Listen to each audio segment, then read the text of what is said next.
Okay, now I totally see what the problem was.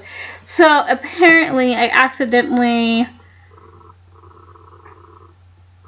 Oh, man. Well, that's embarrassing. So I hit record, but apparently I was recording with Bandicam and OBS at the same time. But everything's good now. So everything is peachy keen. But okay, good to know my OBS is working again.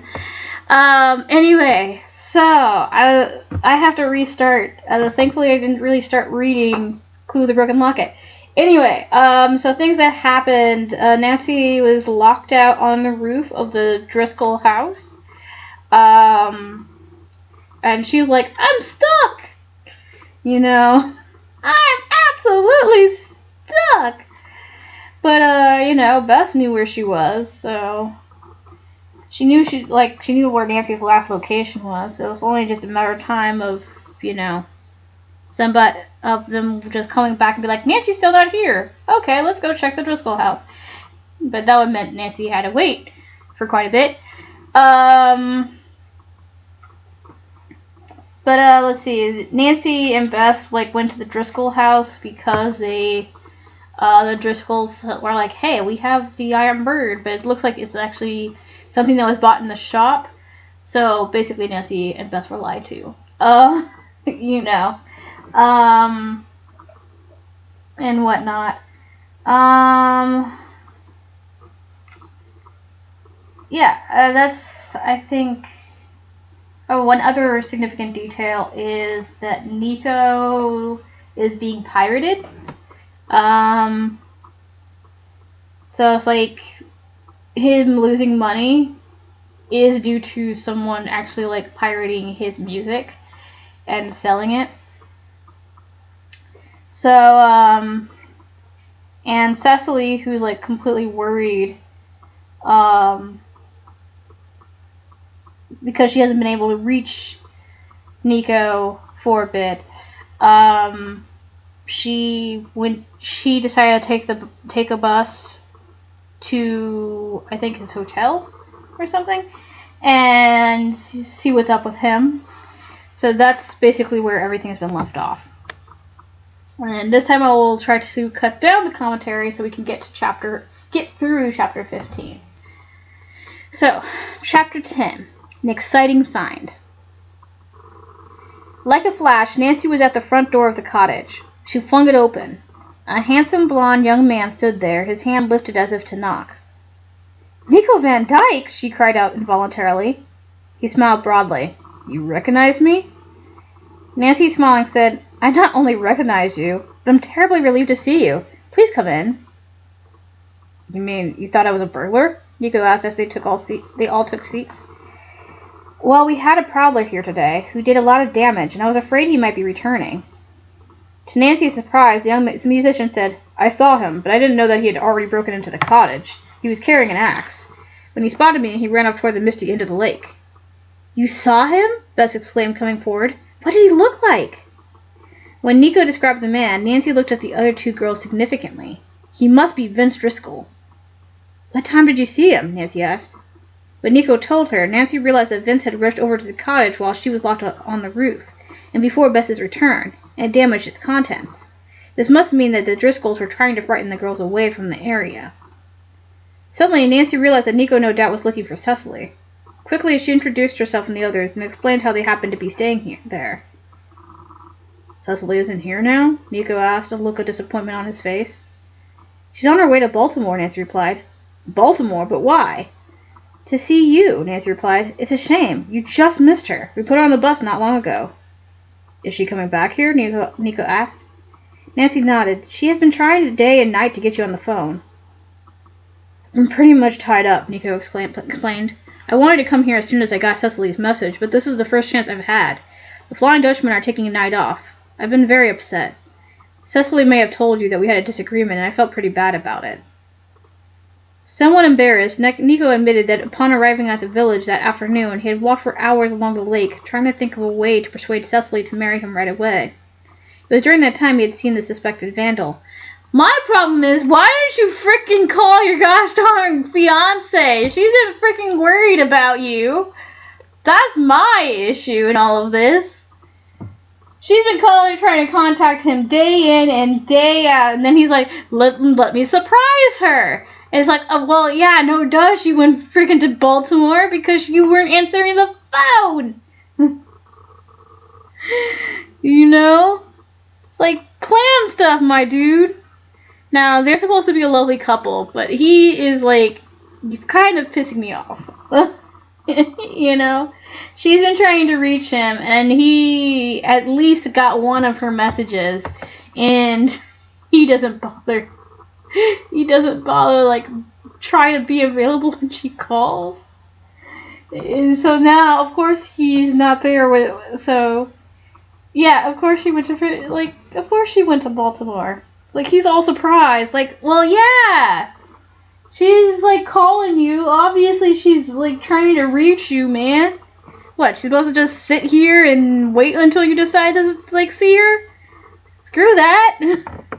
Don't just surprise her. Call, like, answer your phone. Well, it's not, they don't actually have cell phones. But, the point is that every time that she tried to call him, he was unavailable. Every single time. Every single time. And then now he got the surprise Pikachu face. Like, what? She's going to Baltimore? I will not stop ranting about that. Okay, but moving on. But anyway. If only I'd come directly here. But I hesitated, not knowing just how Cecily felt, Nico added dejectedly. Nancy smiled sympathetically. Cecily is very eager to get things straightened out, too. That's one reason why I'm relieved to see you. Now I have a chance to tell you this. Nico's sad expression vanished. Suddenly looked happy and boyish. I'm crazy about Cecily and want to marry her soon. She told us that too, Sebeth. We three hope she'll change her mind and not put off the wedding too long. Of course you know about the Iron Bird. We've all been helping her to look for it, but haven't had any luck so far. There seems to be a mystery connected with the house and grounds where we think the bird is. George spoke up. But Nancy will solve it. She's a detective, and a very good one. Nico looked surprised. I've never met a girl detective before. I sure wish you luck on this case.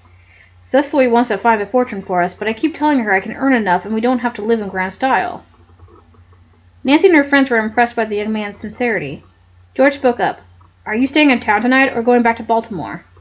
I'm staying at Mrs. Hoskins' guest house, he replied, but I must leave tomorrow morning. A mischievous look suddenly came into Nico's eyes.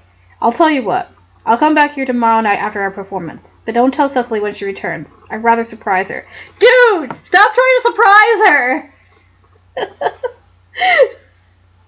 He's like, I want to surprise her. Like, dude, just... I mean, he's young. He is young. But I just want to... Stop trying to surprise her! Just talk to her. The girls promised, then Nico went on. How would you three like to bring your dates and be my guests at our performance day after tomorrow? Oh, we'd love it, Bess burst out. I'm dying to hear you and your band. George added, your new record is neat. It certainly is, Nancy agreed. That's one reason Cecily was trying so hard to talk with you. We found out your new record has been pirated. What? The musician cried out. Nancy told the story and Nico frowned. He said, I'm glad to learn that my record company is honest. I'm sure they'll sue this pirate immediately. Who is he? We're not sure, Nancy replied. We have one lead. We're going to follow up in the morning and hope we'll have news for you tomorrow night. We notified your record company and are going to take the 2 records to them. Nico said he was very grateful for the girl's help. Bess insisted he stay and have some refreshment and quickly served cookies and bottles of soda. The foursome continued to discuss the mysteries as they ate. Then Nico Van Dyke said goodnight. As the girls were getting ready for bed, Bess said, I almost wish I hadn't promised not to tell Cecily that Nico was here. I just know I'll have to bite my tongue half a dozen times before he gets back. The others smiled, saying it was going to be difficult for them also. In the morning, the girls were up early and drove to the village. The first thing they did was telephone their friends Ned, Bert, and Dave and invite them to Baltimore for Nico's performance. The 3 boys eagerly accepted since their college term had not yet started. They would drive when plans were made for meeting in Baltimore. Ned Nickerson had been a friend of Nancy's for some time. Bert Elton dated George, and Dave Evans was Bess's favorite escort. Nancy and the cousins now headed for the highway and Neil Raskin's office. This was in the warehouse of an electrical appliance factory, one of several manufacturing plants in the area. Nancy parked in the appliance factory's lot and went into the warehouse office alone. Upon inquiring, she found that Raskin was still away. I understand he sells records, Nancy said to the office clerk. Would it be possible to look at a catalog or a list of what he has in stock? The young woman shook her head. Mr. Raskin keeps his affairs to himself. When he leaves, he locks up his office, and nobody around here has the key to it. Well, ain't that suspicious? Nancy thanked her and went outside to the car. As she got behind the wheel, the young sleuth reported what she had learned. Sounds suspicious to me, George remarked. He's probably out delivering more of those phony records. Of course, we have no proof of this, Nancy reminded her. She turned the car and started back for Misty Lake Village. Just then, a slow-moving oil truck came behind her. Came toward her. It came toward her. Different direction. Behind this and honking impatiently was another truck. As Nancy pulled opposite it and glanced at the driver, she recognized him as Vince Driscoll. He looked over at her, scowled, and drove on. I wonder where he's going, Nancy said. Probably to service one of these factories around here, Bess remarked. George said, I think we ought to report him to the police. They could hold him until Nico gets back and can identify him as the man who broke into our cottage. Nancy disagreed. We feel pretty foolish if Vince was not the vandal, she said. Then the Driscolls will make our sleuthing harder than ever for us. I guess you're right, George conceded. But don't forget, Nico said that when the man ran away from the cottage, he went toward the lodge. Nancy said she thought as soon as they got back they should make another visit to the foggy area to look for clues to the phantom launch, but this time they would do it secretly. They would hike along the path through the woods near the lakefront. Let's have lunch in the village, Nancy proposed. I want to stop in that gift shop where they had the iron bird. To find out if Carl Driscoll bought it, Bess guessed. Yes. As soon as the girls finished eating, they went to ask the gift shop owner about the iron bird they had seen in the window. A man bought it, was his reply. On a hunch, Nancy described Carl Driscoll. That's the one, the man said. The trio drove home. Nancy, although excited about this clue, kept wondering what Carl's motive was. Did he hope to find the real iron bird, or did he wish to keep the girls away from the lodge for some other reason? There were so many angles to the mystery, if she could only solve one. When the girls reached the cottage, they found Cecily there. She was depressed, reporting that she had missed Nico in Baltimore. No one knew where he was. The red-haired girl's voice trembled. At first I thought of staying longer, but then I began to think probably he didn't want to see me again, so I came back. Bess put her arms around the girl. Now listen, Cecily, she said. Nico is... Bess caught herself just in time. You mustn't lose heart. Nico loves you, I know. Oh, I want to believe that, Cecily said. She turned down the girl's invitation to go with them on the hike up the lake. Nancy, Bess, and George changed into blue jeans, shirts, and hiking shoes. They started out at a brisk pace. When they reached the swampy area, the afternoon sun was already waning. We can't go much farther and get back before dark, Nancy reminded the others. Nancy was hardly listening. She had noticed a shabby rowboat half hidden in the mud among the reeds. It had not been there on her former visit. All three girls took off their shoes and, carrying them, waded in to look at the boat. This might be a clue to one of the mysteries. I see something, Nancy exclaimed. She reached inside the boat and picked up a small, shiny object. Dangling from a bracelet was half of a heart-shaped gold locket. Dun, dun, dun! Chapter 11. The Treacherous Slope. The gold half locket looked like Cecily's. And this one is in perfect condition, Nancy exclaimed. So it hasn't lain in the boat very long. Do you think it belongs to that girl who looks like Cecily? Bess asked. Yes, I do, Nancy answered, especially since I believe the two are related. George was impatient for action. I'll bet that girl could clear up a lot of mysteries if we could only find her again. Nancy's thoughts were in a whirl. Why had the red-haired young woman seemed so frightened and run from the girls the first night at the cabin? And why did she think we wanted to take the babies? Nancy mused. If the girl was related to Cecily, and she too had been searching around Puddingstone Lodge for the family fortune, why had not Nancy and her friends seen her on the grounds? Finally, Nancy said, "The girl may come back here for the locket. Let's wait." "But she may run away again if she sees us here," George argued. "Well, hide, Bess. I don't like this soggy old place. Let's go up in the woods where it's dry." Nancy decided to take the locket with her. If its owner did not appear, at least the young sleuth would have a valuable bit of evidence to show Cecily. The three girls sloshed out of the swamp, dried their feet, and put on their shoes. They climbed a steep slope and found a grassy spot among the trees from where they had a view of the rowboat. After 15 minutes had gone by, George became restless. "We might have to wait for ages," she said. "The girl may not have been wearing the bracelet. Perhaps it dropped out of her pocket or purse and she won't miss it for some time." "That's possible," Nancy agreed. "Well, let's wait for half an hour more. If anything happens, we'll leave." The girl detective's mind continued to dwell on all the possible clues they had uncovered so far. She had not forgotten the flashing light from the bull's-eye window at the lodge, which she still believed was a signal. Nancy sat up straight. Certain pieces of the mystery puzzle were beginning to fit into place. "Maybe it's too fantastic, but it is a pattern." "Detective Drew," George said. "Don't keep your deductions a secret."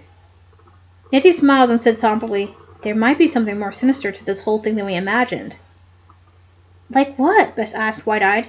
"Well, that red-haired girl may not show up because she might have been kidnapped." "Kidnapped? By whom?" "The Driscolls." Bess gasped. "What makes you think that?" Quickly, Nancy revealed her recent speculations. "And," she went on, "I'm sure the Driscolls are involved in something underhanded and that their service business is a front." George got the drift of Nancy's thoughts. "You mean that this girl may have been searching around Puddingstone Lodge and have discovered something crooked about the Driscolls? They caught her and are holding her prisoner to keep her from revealing it?" "Exactly." George whistled. "This mystery sure is getting complicated. Now Nancy has put kidnappers into the picture." Nancy laughed. "I didn't say I know this is true," she defended herself. "I was just thinking out loud." "I like it," said Bess. "Tell us some more of your thoughts." Nancy went on. "Remember that machine noise? Well, it could be from a printing press. The Driscoll brothers may even be counterfeiters." "You mean you and I were in the house of people who were trying to cheat Uncle Sam?" Bess inquired. Again Nancy chuckled. "You asked me to think out loud, Bess. Have you had enough of the awful possibilities?" Bess looked hurt. "I can take it, but I really think that if any of these ideas you mentioned have any truth in them, the police should be notified." "Without one shred of evidence?" Nancy asked. "No, I won't make any accusations at this point, but I'm going to prove or disprove my theories."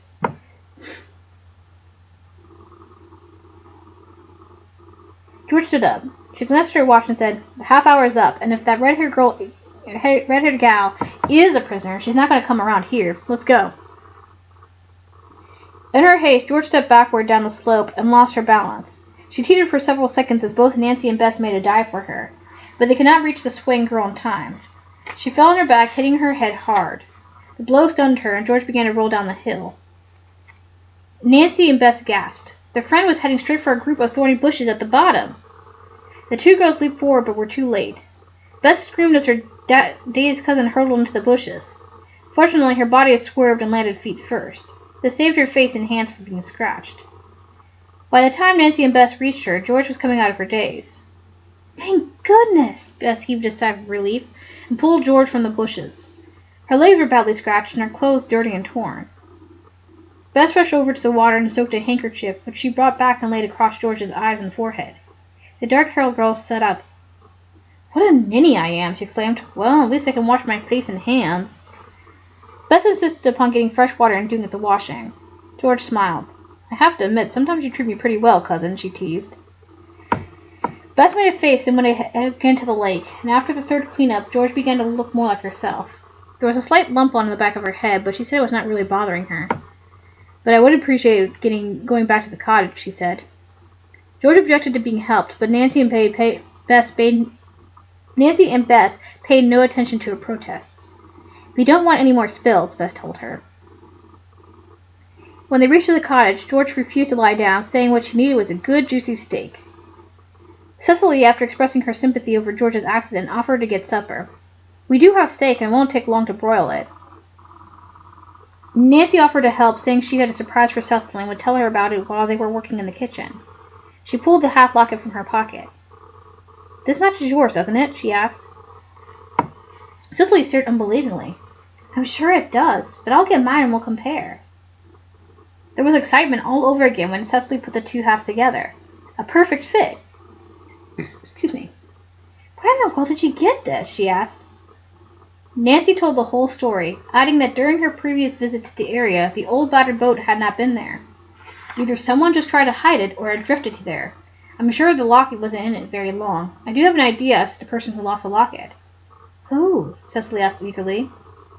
Nancy reminded her of the hunch that the red-haired girl who resembled Cecily was a relative. And if this part of your great-grandmother's locket does belong to her, I'm convinced. Oh, I must meet my double, Cecily cried excitedly. It's exasperating that we can't find her or the Iron Bird. What do you think we should do next? She asked Nancy. The young sleuth said that she had no solution except hard work, meaning that they would have to keep on searching around Puddingstone Lodge.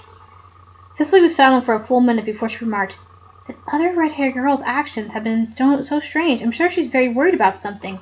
I wish I could help her." Nancy confided the theory that she expressed to Bess and George.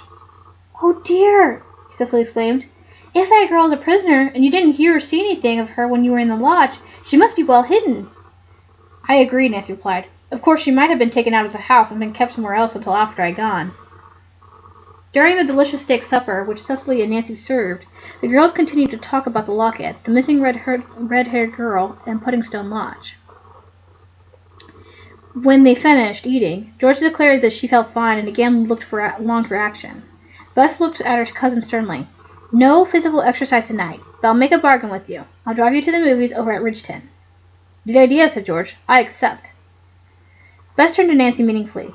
"I hope you girls don't mind not being invited. Somebody probably should be here to guard this cottage." The significance of Bess's remark was not lost on Nancy. They must keep Cecily at the cottage so that she would surely be there when Nico came. "How about a little walk?" Nancy asked Cecily. "Oh, I don't believe so," the other girl answered. "I like to write some letters. My friends will wonder what has happened to me." Nancy asked if Cecily minded if she went out by herself for a short time. Cecily said, "Oh, go right ahead. I think I'll lock myself in, though, in case there are any prowlers around. When you return, knock 3 times. Bess and George went off in the car while Nancy strode along the lakefront. Before she knew it, she had reached the path leading to Puddingstone Lodge. On a sudden hunch, Nancy decided to climb quietly up along the slope and pick up any clue she could. As she walked toward the house and looked upward, the young sleuth stopped short. There was a steady glow of light from the bullseye window. Dun, dun, dun! So there's definitely somebody up there doing something, and Nancy needs to investigate. Chapter 12. Precarious Hiding Place. The light from the bullseye window began to flash on and off. Surely this must be a signal, Nancy thought. She ducked behind a large bush and looked around uneasily. It occurred to her that a sudden light beam on the ground could reveal her hiding place. Nancy began to count the flashes to see if they spelled an SOS message, but they did not. "I may be letting my imagination run away with me," she told herself. "It could be that the owner himself came back to find something in that room and is poking a flashlight into various places. That would make it seem as if a light were going on and off." Nancy's keen instinct told her, however, that this was not the right explanation. There were too many other suspicious and mysterious goings-on in connection with the Driscoll property. As she stood gazing, suddenly a light went on in the kitchen. Was someone getting a snack? Nancy decided to take a chance and move closer. She was too far below the kitchen windows to see anyone inside, but she did hear a door slam. Had someone gone to the cellar? Nancy listened for the person's return. After a time, when she heard nothing, she began to wonder if the Driscolls carried on some kind of work down there. It occurred to Nancy that the signaling from the window might have been for someone waiting on the lake or in the woods, or as she had guessed earlier, from a prisoner in the room. At that moment, she heard a muffled humming sound. "It's the same machine noise I heard before," Nancy thought. She decided to try tracing it. Straining her ears, the young sleuth followed the sound down through the woods of the embankment. It was now bright moonlight, and she had no trouble descending. As Nancy neared the beach, she was startled by a rustle of the brush behind her. She darted in the back of a large tree, hoping no one was following. The rustling had stopped. There was complete silence now except for the humming sound. Nancy took a chance and moved toward the beach. Suddenly she stopped, her heart beating faster. She noticed the silhouettes of 2 men standing not far from the water. Where had they come from? Now the humming noise was louder. The girl detective was sure she was near its source. Nancy was greatly puzzled. What was the source of the sound? Suddenly the men turned and walked directly toward Nancy. One of them was Vince Driscoll, the other a stranger, short, wiry, and partially bald. Hastily, Nancy retreated along the woods path. She looked back. The men had begun to climb the bluff. With a sigh of relief, Nancy paused, but the next moment the men stopped too. "She's here somewhere," said the stranger. "Carl saw her." Nancy tried to figure out who she might be. Do they mean me, or the mysterious red-haired girl? Then she heard Vince say, "Come on, let's look over here." Again they started in Nancy's direction. Sure she was in danger, the young sleuth tiptoed away, but she stepped squarely on a dead branch, snapping it with a loud crack. Gosh darn it, Nancy. Always make sure all twigs are not present in the area. What was that? She heard Vince growl. "Somebody's ahead of us." The men broke into a run, and Nancy had no choice but to run herself. Could she make her way to the cottage safely? A chilling thought struck her. The men might have a confederate searching the woods. She could be trapped. Wondering what her best means of escape might be, Nancy decided on Henry Winch's dock. This was now not far away. I can lower myself under it and hang on, thought Nancy. If necessary, I can even drop into the water. As quietly as she could, Nancy continued running, but Vincent and his companion evidently could hear her, for they hurried in the same direction. Nancy managed to reach Henry Winch's store. She dashed around the side, which was in the shadow, and let herself down underneath the dock. She clung to a supporting beam. A minute later, her pursuers stomped onto the dock. "I caught a glimpse of her," the stranger said. "She's got to be around here somewhere." As Nancy's heart pounded, the two searchers circled the little building. She heard Vince say he would try the door and windows. "They're locked," he growled in disgust. "Maybe she had a key. Why don't you bust in and find out?" the other man asked. In a moment, Nancy heard the tinkle of glass and the raising of a window sash. There was silence for several seconds, then Vince's voice. "She's not in here. You weren't seeing things, were you, Wubby?" "I sure wasn't," his companion answered angrily. "Hey, maybe she's underneath this dock. Let's look." Nancy had just decided that there was nothing she left for her to do but drop underwater and hold her breath as long as she could, when a sharp whistle pierced the air from the direction of Puddingstone Lodge. "That's Carl!" Vince exclaimed. "Wonders what's up." "We better go," Wubby said. To Nancy's intense relief, the two men rushed off. She lost no time in hoisting herself up from under the dock and watched the men run along the beach. To her astonishment, when they reached the bluff just below Puddingstone Lodge, the two disappeared. "Is there an exit to the beach from the cellar of the house?" Nancy thought excitedly. Old houses often had secret passages to be used as hiding places in times of trouble. Nancy also decided that it was possible the machine that made the humming noise was in this very same passageway. But what was the machine for? Her mind went back to the counterfeit idea. Oh dear, if I could only find out. At that very moment she heard a ship's bell ring. The girl detective stood stock still, listening. The ringing continued for about a minute. Then suddenly in the fog at the end of the lake, the phantom launch appeared. This time I'm going to find out what's going on, Nancy determined. Leaving the dock, she sped to the Baker cottage. She pounded on the door, calling, "Quick, Cecily, let me in!"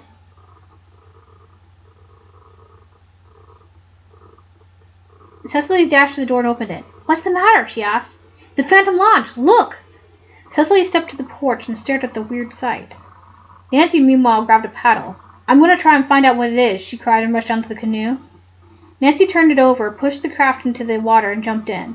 She began to stroke furiously toward the phantom boat. The shortest route was by the center of the lake, where the water was deepest. The canoe glided forward at racing speed. Nancy had been so intent upon the sight ahead that she failed to notice the craft was leaking. Now she felt her ankles getting wet and looked down in dismay. Water was pouring into the canoe. Oh no! Nancy's in a sinking canoe! "What horrible luck," Nancy murmured in disgust. "Just when I had the mystery in my grasp." All the young sleuth could do was gaze ahead and try to get as clear a picture of the phantom launch as she could. Suddenly, a black cloud blotted out the moon. When it reappeared, the launch had vanished, and within seconds the canoe sank. Chapter 13. A Spy? Still clutching her paddle, Nancy started to swim for land.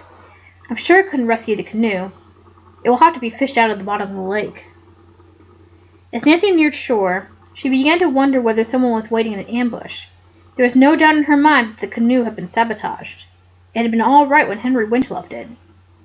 Could it be the work of the Driscoll brothers? She asked herself and clutched the paddle tighter. If anybody tries to waylay me, I'll use this as a weapon. Before leaving the water, Nancy looked up and down this narrow beach, at the foot of Puddingstone Lodge. There was no one in sight, and finally she stood up and waded ashore. A chill breeze struck her, and she began to shiver. Great, Nancy said to herself. Whoever my enemies are, they're tricky. It never occurred to me that anyone would tamper with the canoe. Partly to keep from being seen and partly to keep out of the wind, Nancy went up to the path that led through the woods and headed for the cottage. If I weren't so uncomfortable and didn't have so much on my mind, Nancy thought, I could really enjoy this gorgeous moonlight and scenery. Suddenly, as she rounded a bend in the path, she saw a girl ahead. Cecily! She cried out.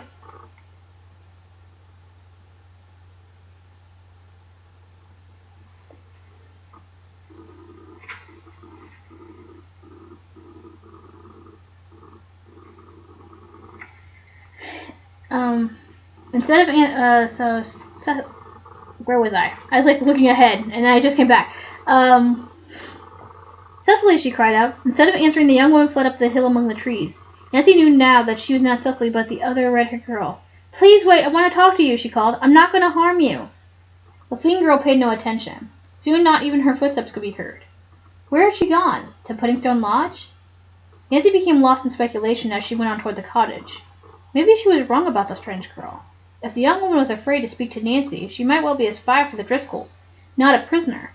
Possibly she had been posted near the girl's cottage that evening to follow anyone who came out.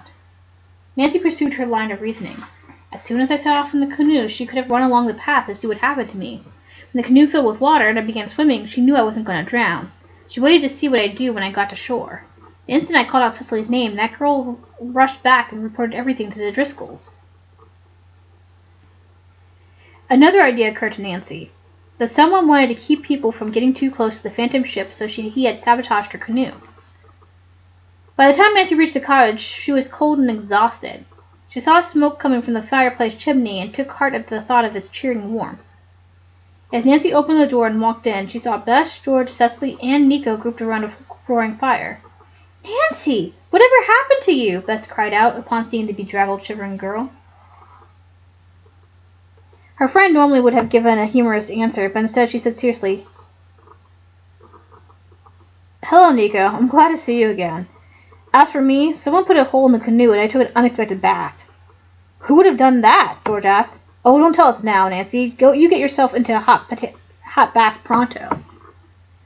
Nancy was glad to obey. Later, while she was dressing, Bess and George came into her room. They decided to retire and leave Cecily and Nico alone to talk over their problems. Nancy, said George, we were just about to send a search party out for you. Now give us the details. When Nancy finished her story, the cousins shook their heads ruefully. Bess said, This mystery gets more dangerous all the time for you, Nancy, and here you are worrying about losing the canoe. It's just lucky you weren't drowned. I honestly don't think your father and Mrs. Gruen would want you to take such chances. The young sleuth smiled. But I never knew when I'm going to have to take chances, she countered. I just know that any time I undertake a case, I'm apt to run into some kind of a trap. Suppose you're right, Bess conceded, but I'm going to do my best to keep you out of any traps from here in. Thanks, Bess, Nancy said with an affectionate look at her friend. And now, about that other red-haired girl. I have two completely opposite ideas about her. One is that she's in cahoots with the Driscolls in some underhand scheme. The other is that she's their prisoner or is somehow in their power. For example, it might be she managed to escape tonight, but she thinks that I am working with the Driscolls and only wanted to delay her so she could be recaptured. Bess sighed. You're going too fast for me, Miss Detective. George spoke up. For that matter, I wonder how other facets of the mysteries may involve the strange girl, such as the phantom launch, the peculiar humming noise, and even the treatment those poor twins are apparently getting. Bess shook her head. I can't tax my brain any more tonight. Say, I'm starved. How about the three of us transferring to the kitchen for a midnight snack? Nancy chuckled. To tell the truth, I think a little food would completely revive me. I've worked up an appetite by my long swim and hike. Bess, the culinary expert, was out of the door by this time and heading for the little kitchen. The others followed. What? Well, what shall it be? Bess held up a spoon and struck a chef-like pose. Hot tomato soup, said Nancy, with cream in it. Sounds good, said George. I'll make some toast to go with it. Anybody want a hamburger? Bess giggled. I want to make one for myself. Suddenly Nancy felt ravenous and said she would have one too. Make it 3, George grinned. In a few minutes, Bess had the burgers sizzling in a pan. Bess had just flipped them over when there came a tremendous crash from the living room. What could have happened? Chapter 14. The Cricket Clue.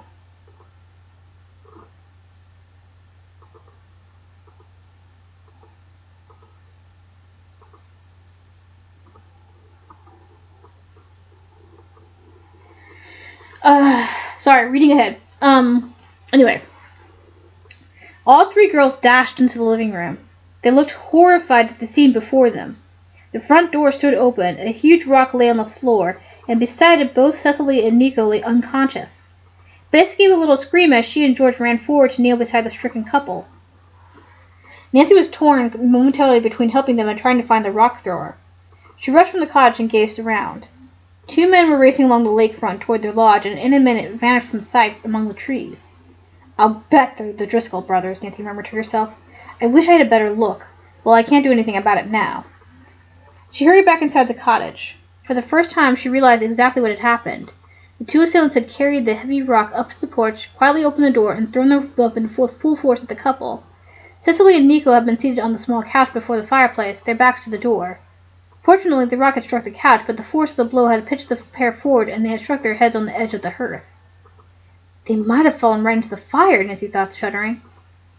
Bess and George were already giving Cecily and Nico first aid, and in a little while they revived. Both had bruises on their heads, but otherwise were not uninjured. They were thunderstruck to learn what had happened. I think you need a police guard at this place, Nico said shakily. Cecily looked wan and upset. Luckily, there was a diversion at that moment. Bess cried out, "Oh, our hamburgers!" She dashed into the kitchen and presently announced that she had 3 very well done, somewhat burned hamburgers for sale. Nancy, Bess, and George temporarily had lost their appetites. There was enough of the hot soup for everyone, and Bess served cups of it in the living room. As the group sat around sipping the soup, they discussed the mystery. No one could think of any reason for the attack. Presently, Nico admitted to being very tired and said he would drive back to Mrs. Hoskins for a good night's sleep. I'll see you all in the morning. How about Cecily driving to Baltimore with me tomorrow and you other girls coming in Nancy's car? We can stop at my record company first. The plan was agreed upon. As Nico was about to leave, Cecily said, I'll have to do something with Satin while we're away. Will you ask Mrs. Hoskins if she will keep him? Nico scooped up the beautiful black cat. I'll take him right now. Good night, everybody. Nancy was the first one awake the next morning. She hurried into the kitchen, and by the time the others opened their eyes, the delicious aroma of broiling bacon reached them. Bacon! Bacon is good! I am a bacon lover! I am a bacon lover. Bacon is good! Bacon lovers unite! Sorry for anyone who's vegan. I love meat too much! But I don't eat a lot of red meat. Chicken mostly. I'm a chicken girl. So for all those who love chicken, stand up! Okay, enough with me being weird. I can't even speak. I can't even say enough with me being weird. Words. The words are sliding all over the place. But yeah, a lot has happened so far already. Nico and Cecily were attacked.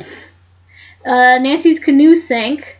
Nancy was chased by some men into the woods. And Nancy saw the mysterious red-haired girl that is Cecily's twin. Not twin in the true sense of the word, just they look alike. So yeah, a lot has actually happened. Whew. But anyway.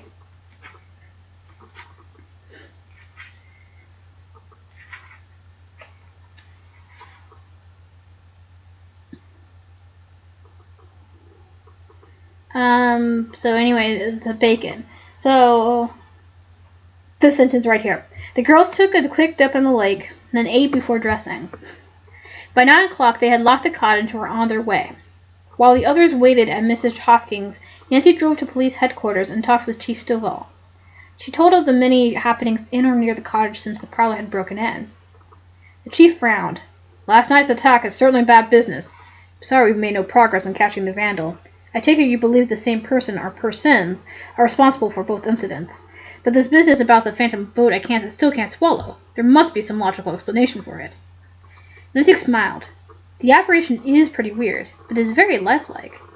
I just don't see any sense to it, the officer said. Granted, this phantom ship is man-made, as you say, but who would want to do it and why? To scare people away from the lake. Chief Stovall shrugged. Well, all right, I'll look into that too. He promised, then the young sleuth left. Nancy followed Nico's car all the way to Baltimore. When they reached the historic old city, she was glad the young musician was leading her through the tricky, narrow one-way streets to the record company's office. Nico introduced the girls to the president, Mr. Carpenter, and he in turn introduced another man as Police Detective Morton. Nancy brought out the record she had purchased at the Misty Lake soda shop. She requested that before having it played, Mr. Carpenter bring in one of their own recordings of Nico's number. This was done and was played from beginning to end as everybody listened carefully. It's a wonderful record, Beth said dreamily. Thank you, Mr. Carpenter answered, smiling. We think so, too. And evidently the public does. Nancy's record was now placed on the player. Again, everyone listened intently. For the first time, Nancy detected certain faint sounds on the disc which she had not noticed before. It sounded just like crickets in the background, she exclaimed when the music came to an end. Mr. Carpenter's jaw said grimly, There's no question but that this was pirated from ours. Now we have something concrete. We'll go after these thieves. How will you do it, Nico? This is Nico saying it. How will you do it, Nico asked. Detective Morton spoke up. I'll try tracing them through the jobber, he said. Nancy gave Neil Raskin's name, explaining that the girls had tried unsuccessfully to see him. She suggested that the strange background noise on the record, which sounded like crickets, might be a clue, although a slight one, to the place in which the records were being cut. I realize, Nancy added, that crickets are found throughout the country. Detective Morton smiled at her. Your suggestion may still be helpful, Miss Drew. At least it tells us the record was cut in a rural area where the sound of crickets could be plainly heard. And it must have been cut recently, since Nico's number came out last month. If you unearth any more good leads, please get in touch with me. Nancy promised to do so. The callers arose and said goodbye to Mr. Carpenter and the detective. The company president assured Nico everything would be worked out fairly, and he was glad to have proved to the young man that the royalties were not being withheld from him. Start a suit against those pirates immediately, Mr. Carpenter said. I sure hope you do, Nico replied. Cecily and I need the money to get married. Mr. Carpenter congratulated the engaged couple and wished them luck. Maybe my engagement present to you will be a big fat royalty check. When he reached the street, Nico said that he must go to the theater immediately for a rehearsal. He would see them after the show that evening. When the singer had left, Bess asked Nancy, What's next on our schedule?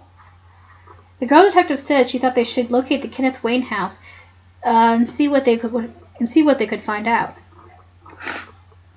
After getting directions from a policeman, Nancy drove there. The address they sought proved to be a modest apartment house. Nancy rang the bell marked Wayne, but there was no answer. How am I ever going to find out about these people? Cecily asked. Somebody here must know them, said Nancy. She rang the bell of Mrs. Rumsey on the first floor. The woman was very cooperative. She kept staring at Cecily as she replied to Nancy's question. Mr. and Mrs. Wayne died about 3 years ago. Their 2 sons still rent the apartment, but both are in the Navy now and rarely come home. The woman went on. Also, there's a daughter named Susan. She was married in the old Wayne homestead up at Misty Lake about 4 years ago. She went out west to live and just seemed to disappear. Maybe her 2 brothers know something about her, but I never get to talk to them. Addressing herself to Cecily, Mrs. Rumsey added, I've seen wedding pictures of Susan. She resembles you so closely it's startling. You two must be related. Cecily was so surprised she did not comment. Nancy asked quickly, Mrs. Rumsey, does Susan have red hair? Oh, yes, lovely too. Nancy and the others exchanged excited glances. Could Susan be the red-haired stranger at Misty Lake? Cecily smiled at the woman. I'm trying to find out some information from the Waynes. It's very important. If the Wayne brothers return within the next few days, will you ask them to get in touch with me at Mrs. Hoskins in Misty Lake Village? Otherwise, I hope they will contact Nico Van Dyke, the singer. Do you know him? Mrs. Ramsay asked. I just love his records. Cecily blushed. We're engaged. Oh, you lucky girl, Mrs. Ramsay exclaimed. I wish you all the best. Cecily thanked her, then Nancy expressed her appreciation for the woman's help, and the four girls went off. So now we finally know who the mystery red girl is. She is Susan May Wayne. Don't know who she married, though. That's why I said Nay. When a woman changes her maiden name, you say Nay, which is spelled N-E-E. I don't even know if I'm pronouncing it right, but it's like I say it Nay. But it's basically saying this is the former name. So Susan Nay Wayne. And so, but that we finally know who she is. She's one of the Waynes, and for some reason she is hanging around Puddingstone Lodge.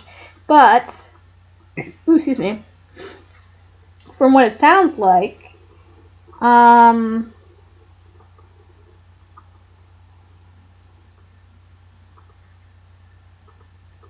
she already has a connection to Misty Lake because she was married in the old Wayne homestead. So, things are starting to be revealed. Woo! Anyway, back to reading. They had lunch, then checked into the motel which they had arranged to stay, and where Ned, Bert, and Dave would meet them. Soon after, Nancy and the others had rested, showered, and dressed. The Emerson College youths arrived. Okay, I read that weird. Soon after Nancy and the others had rested, showered, and dressed, the Emerson College youths arrived. All were grinning, obviously happy at seeing their favorite dates. Cecily was introduced to the three boys. I've always wanted to hear Nico in person, said Ned, a handsome, dark-haired, athletic youth. Bert was of medium height, husky and blond, while Dave was tall and rangy with green eyes. Amid much gaiety, the seven dined at a restaurant where the boys were told of the mysteries Nancy was trying to solve. Later, when they reached the theater, they found a mob of people already there, most of them in their teens or early 20s. It's a good thing we have reserved seats, Ned remarked. Inside the theater, the audience was shouting excitedly, and when the lights dimmed and the band came out, thunderous clapping started. By the time Nico Van Dyke appeared on the stage, there was a standing ovation with screams and yells. The young musician turned around and smiled broadly, bowed several times. When the pandemonium did not lessen, he held up his hand for silence. Finally, the audience quieted down. Your fiance sure is popular, whispered Cecily, who beamed. Every number on the program drew wild acclaim, and after Nico had sung a second time, there was no holding down the teenagers. They kept up continuous applause, which was so loud that the last number on the program could hardly be heard above the din. How's Nico ever going to get out of this place without being mobbed? Nancy leaned over to ask Cecily. A private car is always waiting for him, and he's rushed off in a hurry. We're to go backstage and see him after the performance.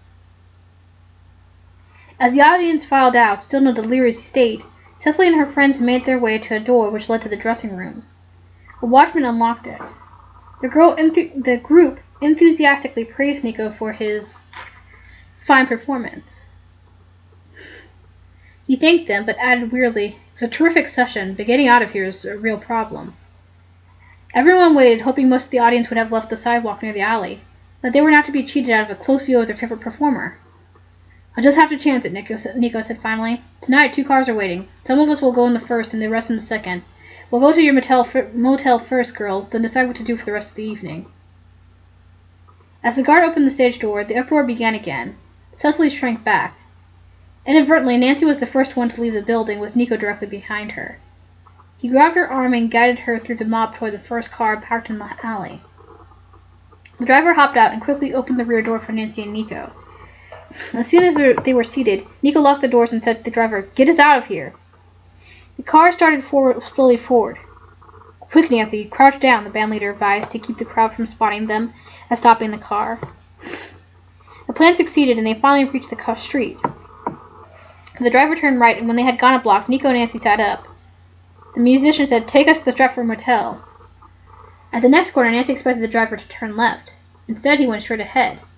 After 3 more crossings, she realized he was going far out of the way to the motel. She whispered this to Nico, who queried the driver, but the man merely said, "I know where I'm going."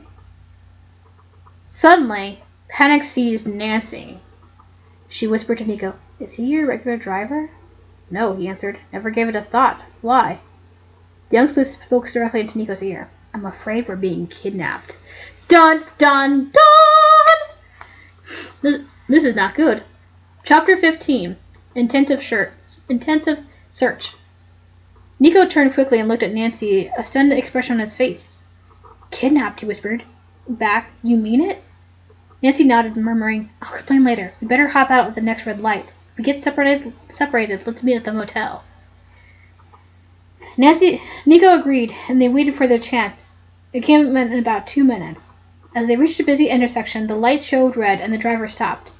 Quick as a wink, Nancy and Nico were out of the car. They did not even take time to close the doors, but dashed left and right through the maze of stopped automobiles and ran in opposite directions toward the cross street. Nancy found a cab and told the driver her destination. She hoped Nico had had as good a luck as she had.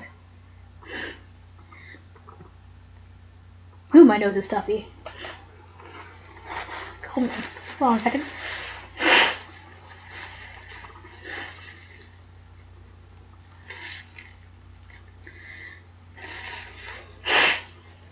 Ooh. But anyway, when her taxi pulled up in front of the motel, she was relieved to see that he had just arrived. Cecily with the others came to greet them in the lobby. She smiled but pretended to be hurt. "I thought you two had run off together." Nico did not smile. "Wait until you hear what happened." When he and Nancy finished the story, their friends sobered instantly. "Kidnapped!" cried Bess fearfully, while Cecily grew pale. "Do you think those record pirates are behind this, Nancy?" Joyce asked. "They may have found out you were investigating them and want you out of the way." "Yes," Nancy declared. "And furthermore, I think I was the one those men intended to hit with the rock at the cottage. Because the lights were dim, they mistook Cecily for me." Ned spoke up. "I don't like this whole thing, Nancy. You've risked enough danger." "Those crooks probably trailed Nancy from Misty Lake," Dave declared. "Dave," Nancy cried out, "you've just given me an idea. About those mysterious Driscolls." The others clamored to hear it. "I did have a hunch the brothers were doing some kind of secret work on a machine," Nancy went on. "Well, I now am very suspicious that they're mixed up in this whole record pirating. We girls heard cricket-like noises on the fraudulent record. That one and many others could have been made right near Misty Lake, where the crickets are plentiful." "Namely at Puddingstone Lodge," Ned guessed. "Yes." The others were astounded by Nancy's theory. She went on, "As soon as we get back to Misty Lake, I'm going directly to Neil Raskin's office again and see what I can find out." "Right now, how about some ice cream?" Bert suggested. The group went into the Stratford soda shop. They selected a table in a far corner, and Nico kept his back to the other guests, hoping he would not be recognized. "I'm sorry we've had such a hectic evening," he apologized. Nancy chuckled. "I'm to blame too, Nico, so don't worry. We loved your show anyway." A short while later, the young singer asked to be excused. I'm absolutely beat," he said. The other boys insisted upon driving Nico to his hotel to be sure there were no more incidents. The girls waited in the lobby until Ned, Bert, and Dave returned. Nancy and the cousins were delighted when the boys decided to accompany them to Misty Lake. "We'll get a room at that Mrs. Hoskins' place," Ned grinned. "Nancy, you know we couldn't leave you with such a complicated and dangerous mystery to solve." Soon afterward, the girls bade their friends good night. "See you in the morning," said Bess. Nancy urged that they get an early start for the lake. "It's Sunday morning, and there won't be too many cars on the road, so we can make good time. On the way, we can stop and go to church." The others agreed, and after breakfast, the boys and girls set off in the 2 cars. After attending church services, they stopped at a roadside restaurant for noontime dinner. During the meal, the mystery and its various aspects became the sole subject of conversation. Ned chuckled. "Nancy, you certainly can get yourself involved in the most baffling cases. I'd like to bet that the police chief at Misty Lake hasn't found out as much as you have." Nancy laughed. "What have I found out? Not much. Not much. I've only suspicions, I'm afraid." Nevertheless, when they reached Misty Lake Village, Nancy discovered that Ned was right. Chief Stovall, who happened to be on duty at headquarters, admitted that he had learned nothing about the lake mysteries. I think I know who may have been bothering you at the cottage, though, he said. A report reached my desk that a man had escaped from a mental institution and was hiding out in this area, but he's been recaptured. Chief Stovall went on to say that he and his men had searched around the entire lake for clues to the phantom ship, but had found nothing that warranted further investigation. Are you positive, Miss Drew, that you really saw this thing? For answer, Nancy said, Mr. Henry mentioned some summer residents saw before we did. I'm sure you have found him a very truthful citizen. Police chief scratched his head. Yes, we have. Nancy smiled and changed the subject. Do you know where Mr. Neil Raskin lives? Yes, but if you're planning on seeing him, you can't do it before tomorrow. I happen to know he's out of town until then. Nancy left headquarters and reported the chief's conversation to her companions. Ned said, Well, Nancy, looks as if you'll have to solve this mystery without the chief's help. They stopped at Mrs. Hoskins to pick up Sat and the cat and reserve a room for the boys. Then they all went down to the cottage. They ate supper in front of a roaring fire, and soon afterward the boys said good night. We'll meet you in the village tomorrow morning, Nancy told them. I'll need your help in a sleuthing project. Ned saluted. We'll be ready and waiting. When the young people met the following day, Nancy explained what she had in mind. She suggested that Ned call him a jobber. You might pretend you're interested in doing outside sales work the next summer and get him talking about records in general, and then Nico's latest one in particular. Ned said he would be glad to do this and drove out to Raskin's office on the highway. When Ned returned some time later, he was flushed with excitement. I picked up a great clue, he said. I'm sure I'm not mistaken. Raskin was the driver of the car that went off with Nancy and Nico. What? The others cried in unison. Ned went on. That's not all. He got a phone call while I was there. That person on the other end of the line talked so loud I could hear him. He said he was Webby. Isn't that the name of one of the men who was on the dock, Nancy, when you were hiding under it? Excuse me. It certainly is, she replied. Oh, Ned, your sleuthing has been marvelous. Do you know what this means? Raskin Webby and the Driscolls are partners in some scheme. I'm sure it's pirating records. Are you going to tell the police? Bess asked. Not right now. I want more evidence before I talk to Chief Stovall or Detective Morton again, she said. I think we should all go and make a thorough search of Puddingstone Lodge grounds for clues. But let's try to do it without being seen. That's going to be pretty hard, said George, if they have spies around. Nevertheless, everyone agreed to the idea, and they went back to Misty Lake. The boys and girls watched intently as they walked through the woods to the cottage, but saw nobody. The girls put on hiking shoes, and the group set off. The plan was to circle the estate. The boys were to stay among the trees near the lane which led from the road to the lodge, go around the house, and make their way to the beach. Meanwhile, the girls would take the woods trail that led to the foot of the bluff below the stone house. They separated. When the girls reached the area where they had heard the humming noise, they began an intensive search along the base of the incline for a hidden door that might lead underground to the lodge. The place was tangled with weeds, and at this point, sharply rocky. We'll have to tear these vines apart, George declared. Suddenly the group was startled by children's shrieks from above. At once the girls raced up past the bluff. As they paused behind some bushes in an overground garden near the house, they saw Vince Driscoll and the twins. He was tossing each youngster and turned high into the air and pretending that he wasn't going to catch them. The little boy and girl looked terrified. We must do something, said Bess. Just then the agonized scream of a woman came from the house. Dun, dun, dun! So next time is actually going to be the end of the book.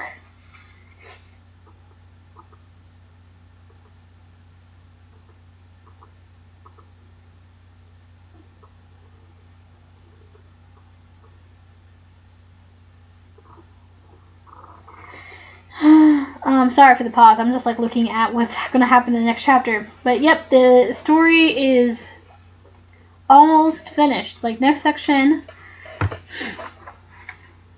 we have chapters 16 through 20 to finish. And then after that, we will move on to Mystery of the Hollow Oak. Woo! Woo! So, anyway, but things are coming to a head. So Nancy was nearly kidnapped. Well, Nancy and Nico were nearly kidnapped. A rock was thrown and nearly injured Nico and Cecily. Just everything is All the action, man. All the action.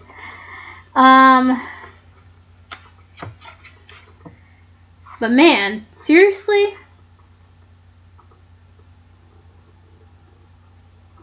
Vince definitely needs to be charged with child endangerment. Like, they're 3. What the heck, man? And even if they were 5, it still wouldn't be okay. Like, dude, you could seriously injure these kids. Like, clearly he knows nothing about children.